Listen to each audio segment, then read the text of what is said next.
E é por isso que eu vou começar a minha palestra de hoje contando uma história. Não é qualquer história. É talvez uma das histórias mais antigas da humanidade. A versão que eu vou contar para vocês é uma versão que foi colocada por um poeta grego do século VI a.C., sétimo, sexto a.C., chamado Píndaro. Chama-se, ele dá o título de Ode a Zeus. É uma cosmogonia, uma teogonia. Conta a história dos deuses gregos, e conta também a história da criação do cosmos, do mundo, da humanidade. Um gênero de história mitológico que está presente praticamente em todas as culturas, em todas as civilizações, em todos os tempos. Os especialistas, os historiadores, estimam que Ode a Zeus é uma versão escrita de uma história de origem oral que remete talvez ao século XIII, XIV a.C.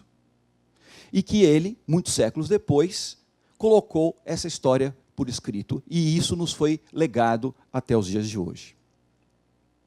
Conta Píndaro, portanto, na Ode a Zeus, que no princípio era o caos. E nesse caos haviam os deuses caóticos, os deuses titânicos. De maneira particular, Cronos, o principal deles, daí vem a palavra cronologia, tempo, e Gaia, a deusa terra.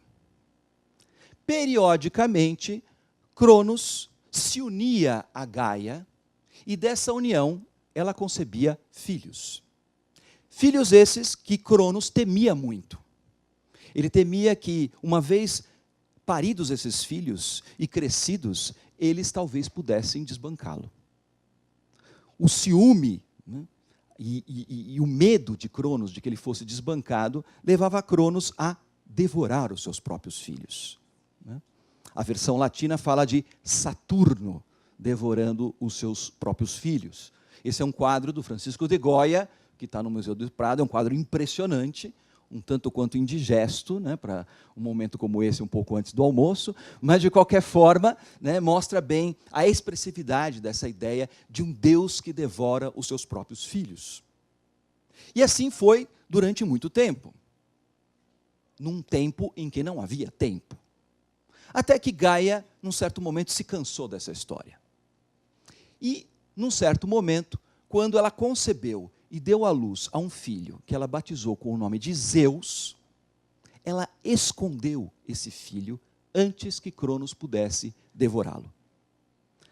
Abriu uma caverna, colocou Zeus lá dentro, fechou com uma pedra e, em segredo, ela ia alimentando e criando esse filho muito amado, que iria dar uma revolução na história. E assim foi. Quando Zeus cresceu e se tornou forte, um homem, ou melhor dizendo, um Deus feito, né, ele saiu da caverna e a primeira coisa que ele fez, obviamente, foi aquilo que Cronos que evitava que fosse acontecer, que é desbancar Cronos. E a partir do momento que ele desbancou Cronos, iniciou-se uma nova era na história do cosmos. Ou melhor, iniciou-se a história do cosmos. Zeus, tendo vencido Cronos, abriu, parece até a história da Chapeuzinho Vermelho, né? Mas abriu a barriga de Cronos, né? E fez com que Cronos, em algumas versões, vomitasse, ou que ele liberasse todos os seus irmãos que ele havia devorado. E, aliado com esses irmãos, ele iniciou uma nova fase na história dos deuses, prendendo esses deuses titânicos, ou seja, Cronos e os seus irmãos, num lugar chamado Tártaro. E na parte de cima, né, do Tártaro, o Tártaro é o que seria mais ou menos hoje para nós os infernos, né, ele começou uma nova ordem, a ordem do cosmos. Conta Píndaro que Zeus se refugiou na mais alta montanha que havia no mundo. Os gregos acreditavam que essa montanha fosse o Monte Olimpo. E é por isso que os deuses liderados por Zeus são chamados de deuses olímpicos. Se os deuses titânicos eram os deuses do caos os deuses olímpicos são os deuses da ordem. Zeus, refugiado no alto do Monte Olimpo, cobre a face da terra com nuvens e secretamente vai moldando aquilo que será o universo tal como nós conhecemos. Trabalhando em segredo, portanto, Zeus vai criando aquilo que caracteriza a nossa realidade. Os continentes, os mares, os rios, as florestas, os animais. E como cume, como ápice da sua criação, ele cria o homem e a mulher. Né? Criado, nesse sentido, o texto de Píndaro lembra muito um texto até mais conhecido da gente, da tradição judaica, que é o Gênesis, né? Porque também, na versão grega, Zeus cria o homem e a mulher à imagem dos deuses, muito semelhantes aos deuses, para serem copartícipes com os deuses na obra da criação, na obra do cosmos. A única diferença é que os deuses eram todos poderosos e imortais, enquanto que os seres humanos eram mortais e limitados. Quando Zeus conclui a sua obra, se dá por satisfeito, ele chama todos os deuses do Monte Olimpo e faz uma espécie assim de vernissage, coquetel de lançamento. Obviamente que Píndaro não escreve isso no poema dele, isso é uma interpretação contemporânea minha. Né? Convida todos os deuses lá no alto do Monte Olimpo, né? E néctar, ambrosia, open de néctar, de ambrosia, aquela coisa toda, aquela festa, né? Aquela expectativa, o que será que vai acontecer, né? O que será que Zeus preparou para nós? E no momento culminante, no ápice da festa, Zeus, então, com um gesto magnânimo, descerra o véu de nuvens que cobre o planeta, e aí é um né?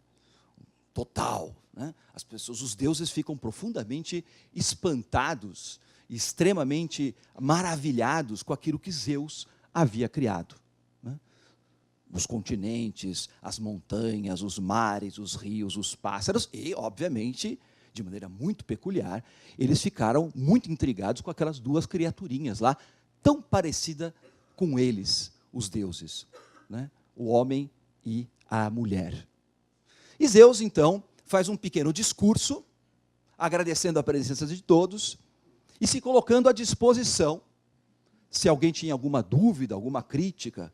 Típico, né? Primeiro o cara faz tudo sozinho, depois ele chama a equipe e abre para discussão. Você vê como as coisas, né, os deuses, nós não somos muito diferentes de fato dos deuses. Né? E dentro daquela, e obviamente ninguém falava nada, onde alguém ia discutir com Zeus, o deus dos deuses, o chefe dos chefes. No entanto, Píndaro não explica muito bem, até hoje os historiadores não conseguiram solucionar esse enigma, mas o único que levanta uma ressalva, dentro daquele contexto, é um deus que não é olímpico. É um deus titânico. Portanto, um penetra. Outro dia eu estava contando essa história e um aluno meu falou assim, professor, provavelmente ele deve ter feito alguma delação premiada e estava lá com tornozeleira mecânica, eletrônica, né? E por isso estava participando da festa dos Olímpicos. De fato, não é explicado. O que a gente sabe, efetivamente, narrado por Píndaro, é que estava ali, entre os convidados para a festa de lançamento do Cosmos, Refaistos, em grego, em latim, né, na língua romana, é Vulcano, aquele deus das profundezas, né, ligado à lava, aos vulcões, assim, então um deus tosco. Né? Talvez por causa disso ele não tinha nenhum reparo, até porque ele era tio de Zeus, né, da família, então ele chega e fala assim, Zeus, parabéns, tudo muito bonito, fantástico, maravilhoso, só que tem um problema.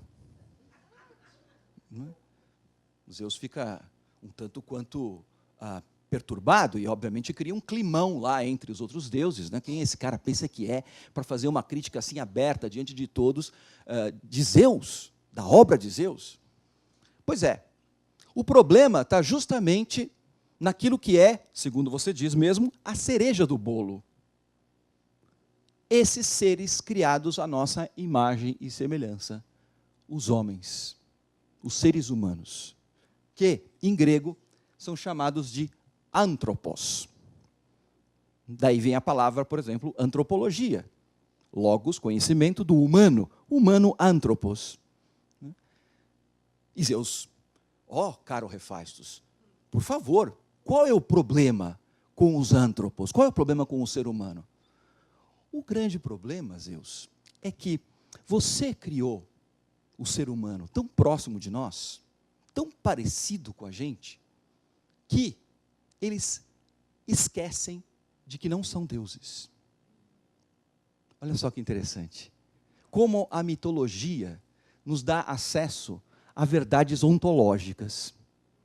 E podem ter certeza, isso não é um problema só de argentino. É um problema de toda a humanidade. Não é verdade? De todos e cada um de nós.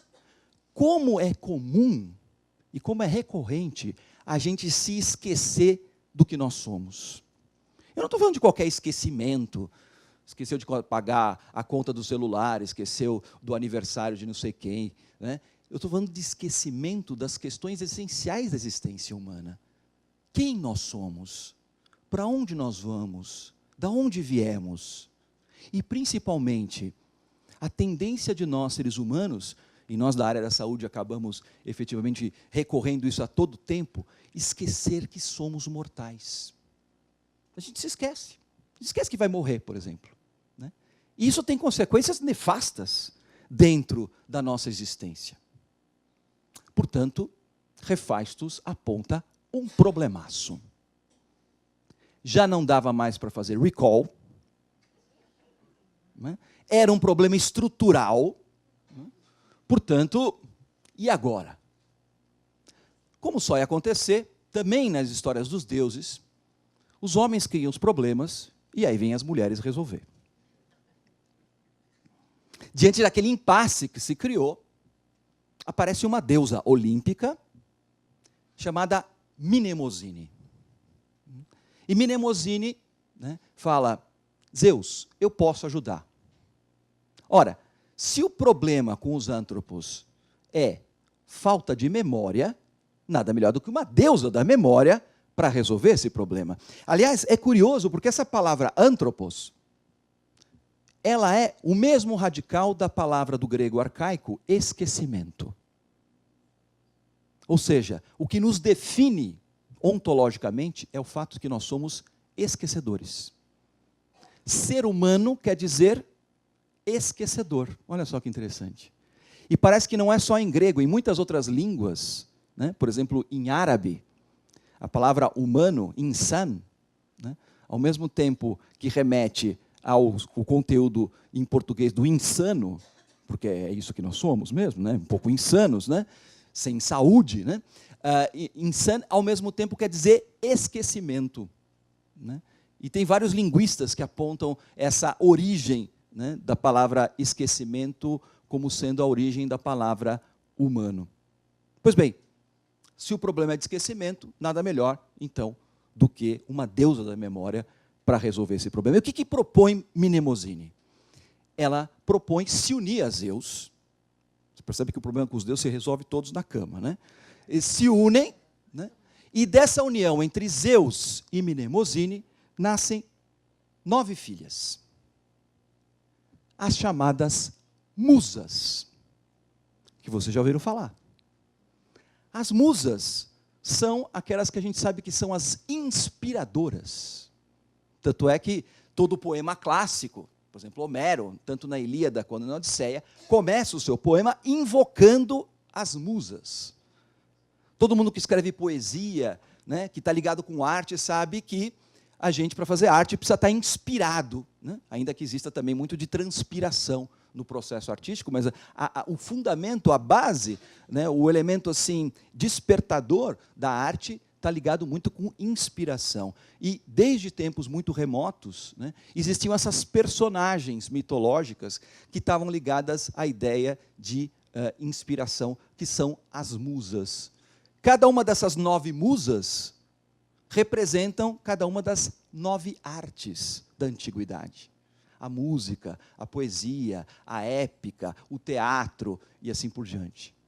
As musas, portanto, olha só que bonito, elas têm o papel de lembrar, de despertar os seres humanos para aquilo que eles realmente são, já que eles nasceram com esse defeito congênito de ser esquecedores. A ação das musas, né, é uma ação que em grego chama-se aestesis. Nós conhecemos mais essa palavra no seu caráter antônimo, anestesis. Todo mundo aqui já sabe do que se trata. Anestesiar, colocar para dormir. Aestesiar é justamente o contrário. É fazer acordar, fazer despertar, fazer relembrar. Esse é o papel das musas, ou também das aesteses, como elas são chamadas também em grego. Musa em latim, aesteses em grego.